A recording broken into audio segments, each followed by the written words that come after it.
right. And we're live. This is the first, uh, recording of 2024. So happy New Year if you're, you know, watching this in 2024. And if you're watching it in some other year, I hope you're having a good year so far. But just for posterity's sake, this is the first stream of 2024. And this is the 2nd of January. Now, we're going to get right into Pride and Prejudice by Jane Austen, Chapter 46, a Southern-style audiobook. Let's see, where are we at? All right. Chapter 46.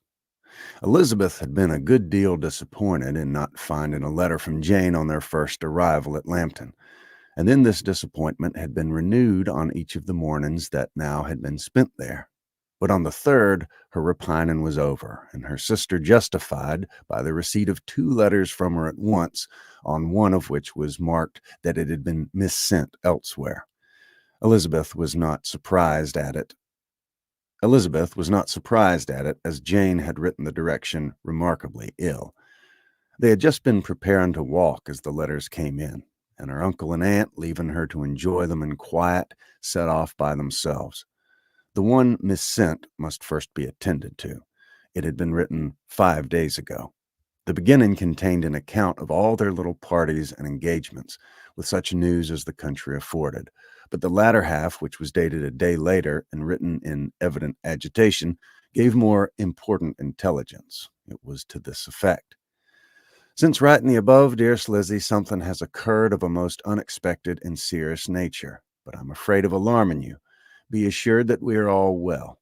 What I have to say relates to poor Lydia.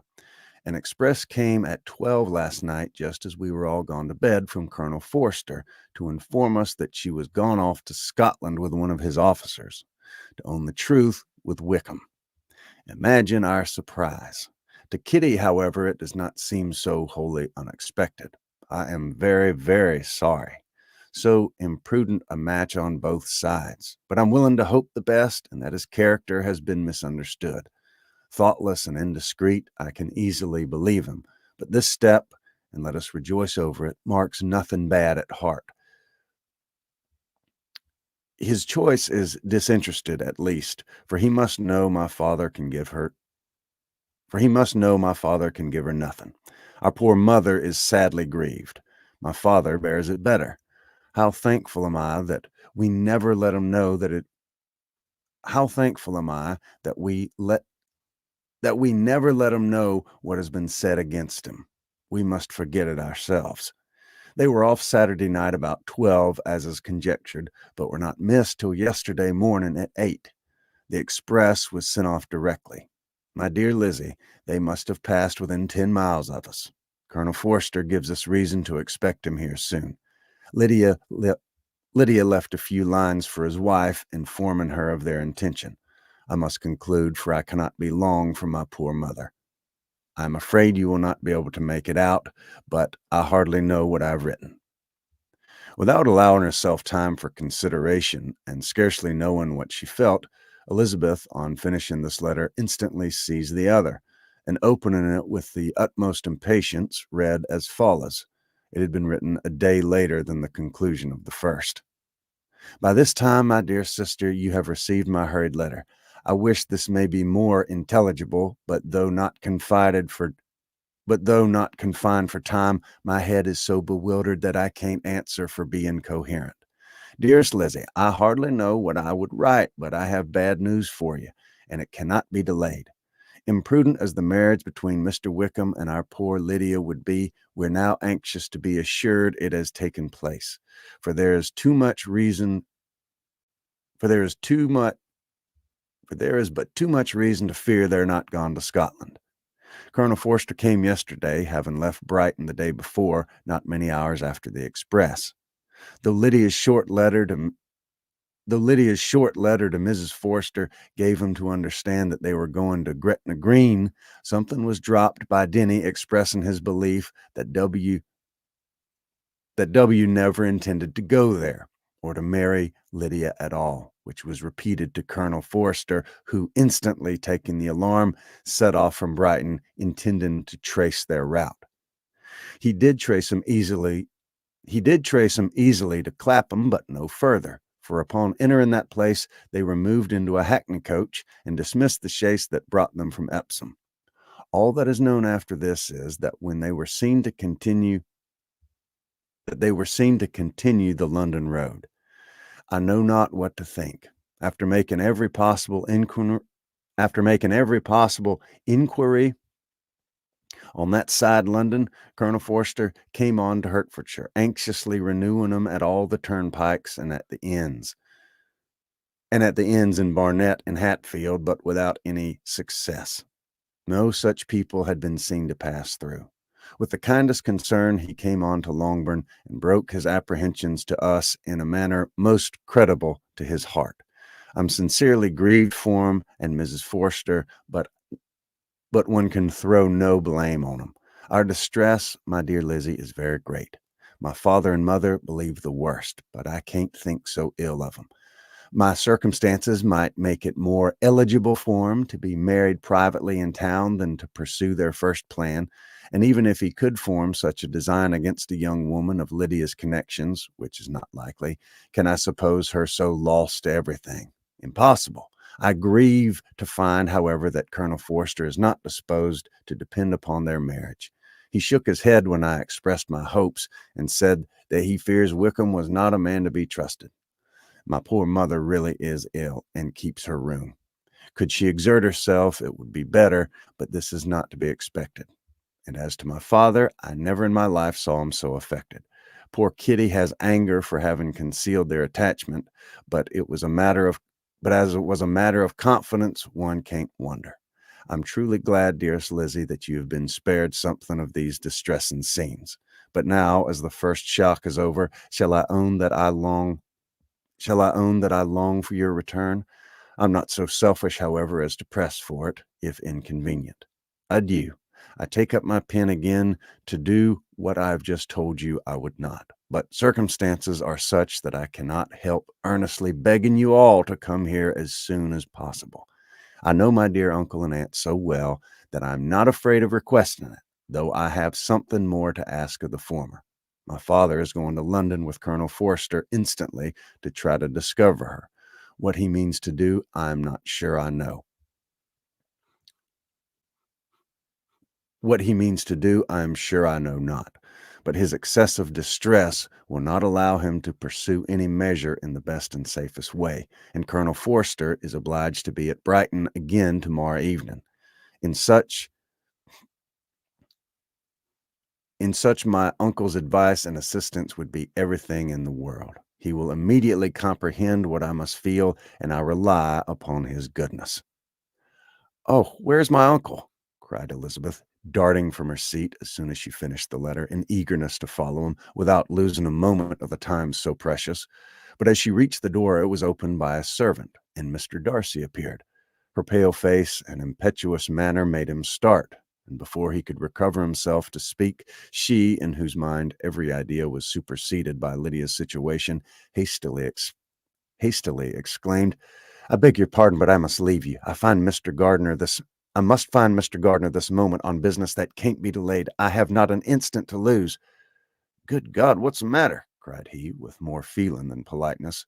Then, recollecting himself, I'll not detain you a minute, but let the servant go after Mr. and Mrs. Gardner. You're not well enough. You can't go by yourself. Elizabeth hesitated, but her knees trembled under her, and she felt how little would be gained by her attempting to pursue him. Calling back the servant, therefore, she commissioned him, though in so breathless an accent as made her almost unintelligible, to fetch his master and mistress home instantly. Excuse me. A little bit of a tickle in the old throat. Mariah, Happy New Year.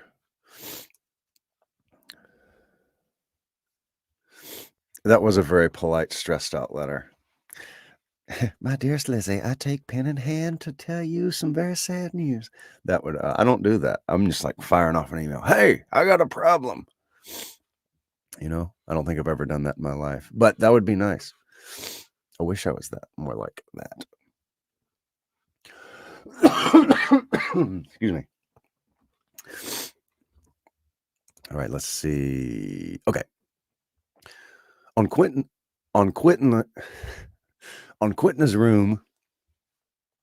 Okay, let me start over. The break totally threw me out of. Finish off my coffee. Okay. On his quitting the room, she sat down, unable to support herself, and looking so miserably ill that it was impossible for Darcy to leave her, or to refrain from saying, in a tone of gentleness and commiseration, "Let me call your maid.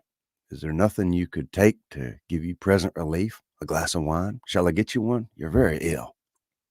"No, thank you," she replied, endeavoring to recover herself. "There's nothing the matter with me. I'm quite well. I'm only distressed by some dreadful news which I've just received from Longbourn." She burst into tears as she alluded to it, and for a few moments could not speak another word. Darcy, in wretched suspense, could only say something indistinctly of his concern and observe her in compassionate silence. At length she spoke again. "I've just had a letter from Jane with such dreadful news. It can't be concealed from anyone. My younger sister has left all her friends, has eloped, has thrown herself into the power of Mr. Wickham. They're gone off together from Brighton. You know him too well to doubt the rest. She has no money, no connections, nothing that she can tempt him with. She's lost forever." Darcy was fixed in astonishment. "When I consider," she added in a more agitated voice, "that I might have prevented it, I who knew what he was, had I but explained some part of it only, some part of what I learnt to my own family, had his character been known, this could not have happened. But it's all too late now." I am grieved indeed," cried Darcy. "Grieved, shocked, but is it certain? Absolutely certain?" "Oh, yes.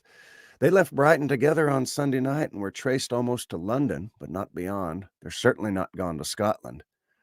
"And what has been done? What's been attempted to recover her?"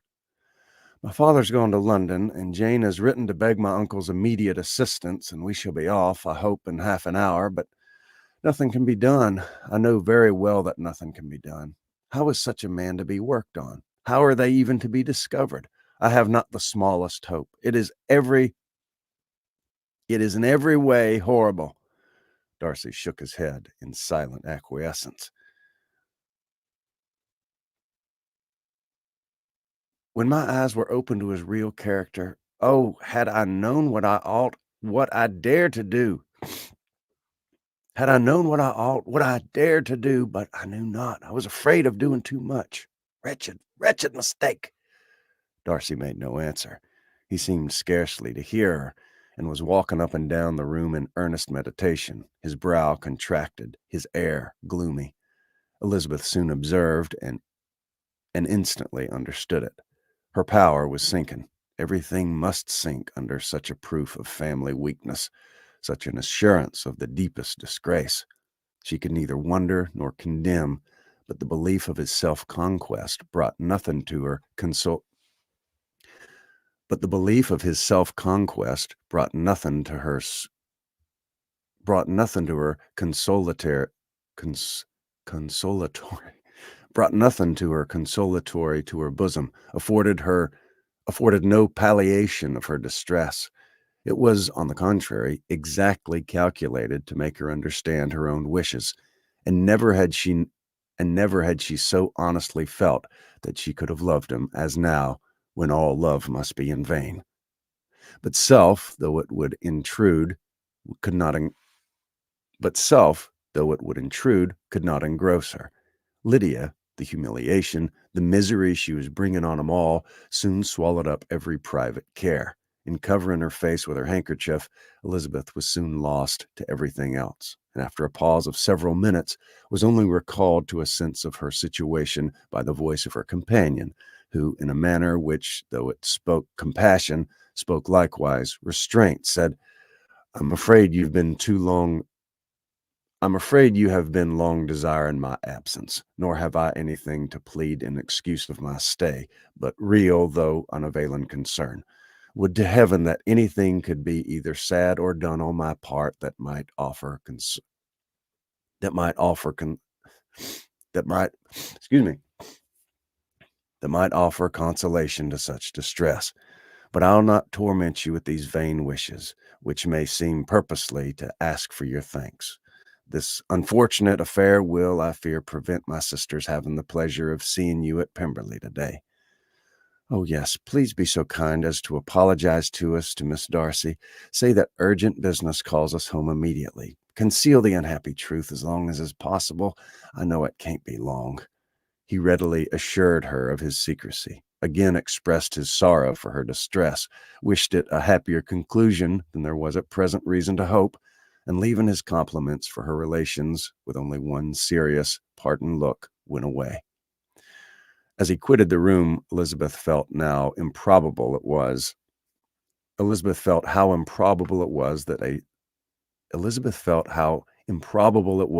that they should ever see each other again on terms of cordiality, as had marked their several meetings in Derbyshire. And as she threw a retrospective glance over the whole of their acquaintance, so full of contradictions and varieties, sighed at the perverseness of those feelings which would have now promoted its continuance, and would formerly have rejoiced in its termination.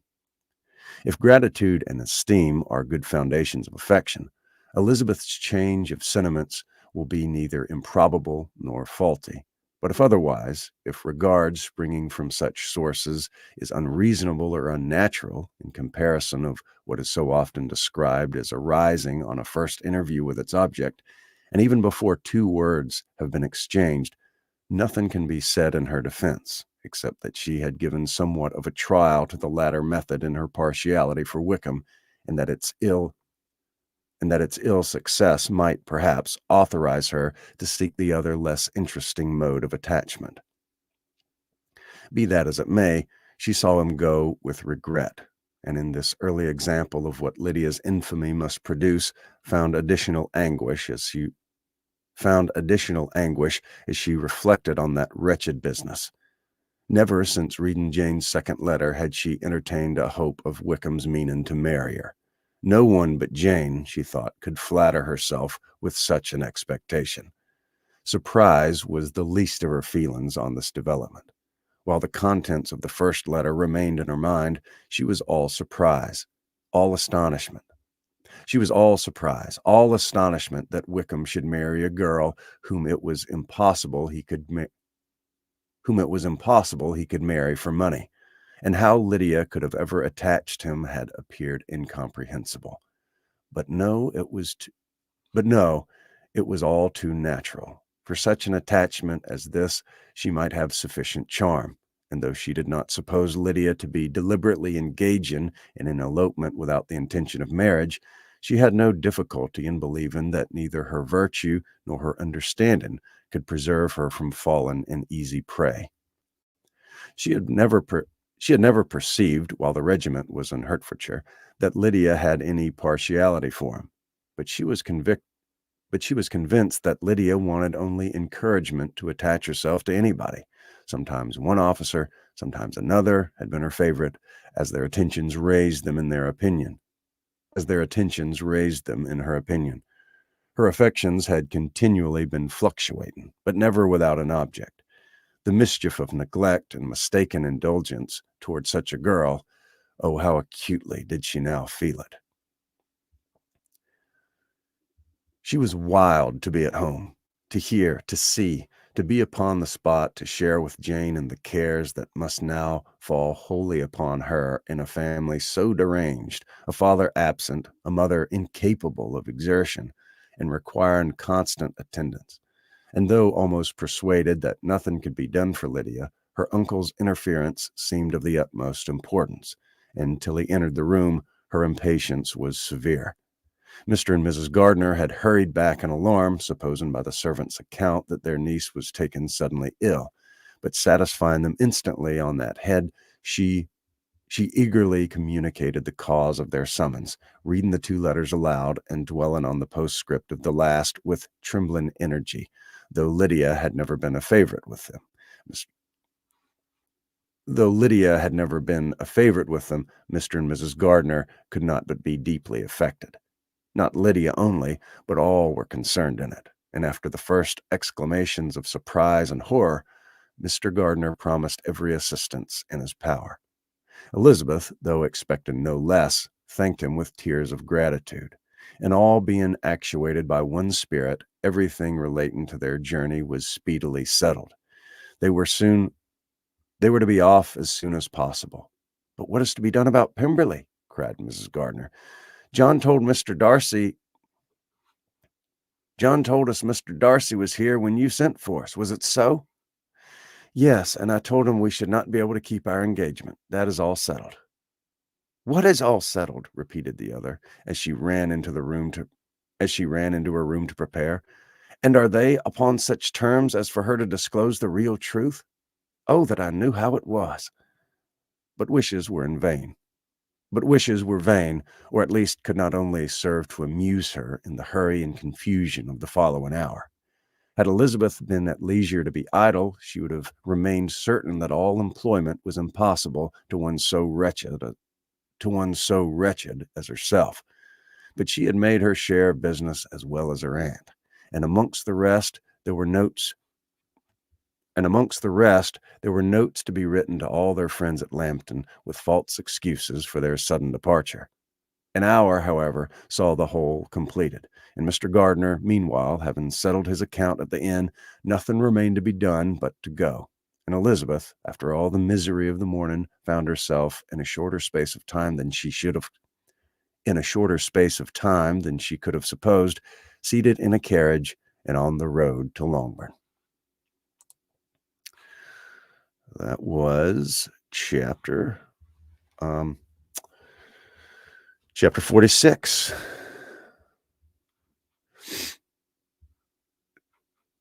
Let's look in some comments here. Drew, what's going on? Hadn't seen you in a while.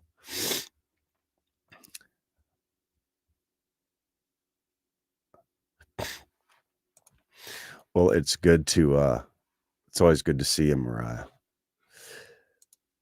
10-day work week. That's a long one. That's a long work week. Now that we're kind of through the Christmas, New Year sort of double whammy holiday, I'll definitely try to get back to streaming, doing these lives every day and stuff. But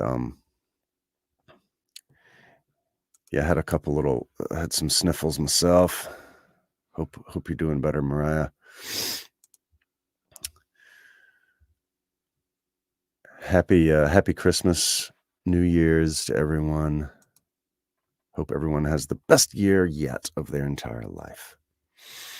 So, Drew, hardworking man. Good job. All right. Well, I am about to head off, and I'll be doing chapter 47 very soon. But I hope that you all have a wonderful day, and I will talk to y'all soon.